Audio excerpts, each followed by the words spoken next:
নমস্কার।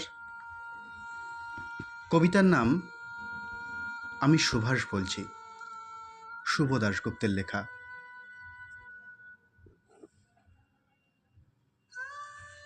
তোমার পাথরে দিয়েছি মালা, এত মালা এত ফুল, তুমিই ঢাকা পড়ে গেছো।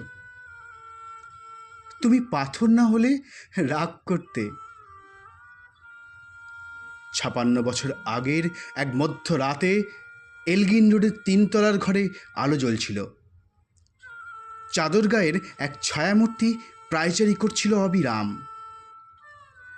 বাইরের রাস্তায় ইংরেজ পুলিশের চর সতর্ক সজাগ চোখে দেখছিল। তার সব সতর্কতাকে বুদ্ধ বানিয়ে তুমি তখন অন্ধকারে চিরে ছুটে চলেছিল আলোর পথে। দেশের মানুষ কাকপক্ষী কেউই টের পায়নি। তুমি চলে যাবার পর ৫৬টা শীত, বর্ষা, গ্রীষ্ম উধাও, তুমিও। সেই থেকে প্রত্যেক জানুয়ারিতে পৃথিবীর এপাড়া ওপাড়া সব মাটিতে তোমার অনশ্বর পায়ের ছাপ, সব রাইফেলে তোমার বুকের বারুদ, সব কুচকাওয়াজে তোমার সেনার ছন্দ। পরশ পাথরের মতো স্বাধীনতাকে খুঁজেছে তোমার অন্তরে লুকিয়ে থাকা খ্যাপা। তোমার গন্তব্য স্বাধীনতা, তোমার পথ স্বাধীনতা, তোমার স্বপ্ন স্বাধীনতা, তোমার প্রেম স্বাধীনতা। তুমি রক্ত চেয়েছিলে স্বাধীনতার জন্য, তাই তুমি পাথর। যারা স্বাধীনতার আড়ালে চেয়েছিল গদি, চেয়েছিল সিংহাসন, ইংরেজ ছেড়ে যাওয়া লুটের রাজ্যপাট, তারা রইল সুখে। ভারতবর্ষের টাকায় তাদের সুখ, তোমার নয়। ভারতবর্ষের অফিসে আদালতে তাদের ছবি, তোমার নয়। ভারতবর্ষের সংবিধানে তাদেরই শৈশাবোধ, তোমার নয়।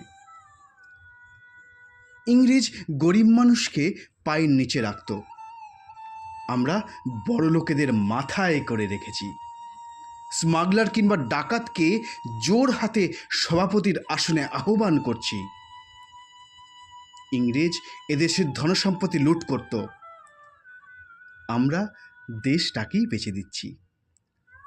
ইংরেজ দিয়েছে চাবুক, লাঠি, গুলি, আমরা দিয়েছি মাস্তান, মাফিয়া, নেতা আর বুলি।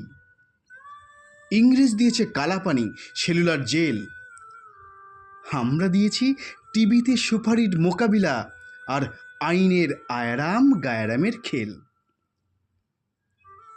৫৬ বছর আগের এক মধ্যরাতে পরাধীন এই দেশ ছেড়ে তুমি চলে গিয়েছিলে, স্বাধীন এক স্বদেশে ফিরে আসার স্বপ্ন নিয়ে। তুমি ফিরে আসনি, স্বাধীনতা এসেছে। তার কাঁধে ঝুলি ভরে নিয়ে এসেছে ভোট নামক এক রাজসূয় যজ্ঞ, গণতন্ত্র নামক এক চিরায়িত মাৎসন্নাদ, প্রগতি নামক লোক ঠকানো স্ট্যাটিস্টিক্স, সংগতি নামক বিস্ফোরণের চুরমার, ঐতিহ্য নামক মন্দির মসজিদের ঝগড়া, আর আসমুদ্র হিমাচল ভরিয়ে দেওয়া ভাষণ, ভাষণ আর ভাষণ। ৫৬ বছর ধরে তুমি পাথর হয়ে আছো। ৫৬ বছর ধরে ভারতবর্ষ অধীর অপেক্ষায় কান পেতে আছে ইথার তরঙ্গে কবে হঠাৎ শোনা যাবে স্বাধীনতার নিজস্ব কণ্ঠস্বর। আমি সুভাষ বলছি, আমি সুভাষ বলছি, আমি সুভাষ বলছি। নমস্কার।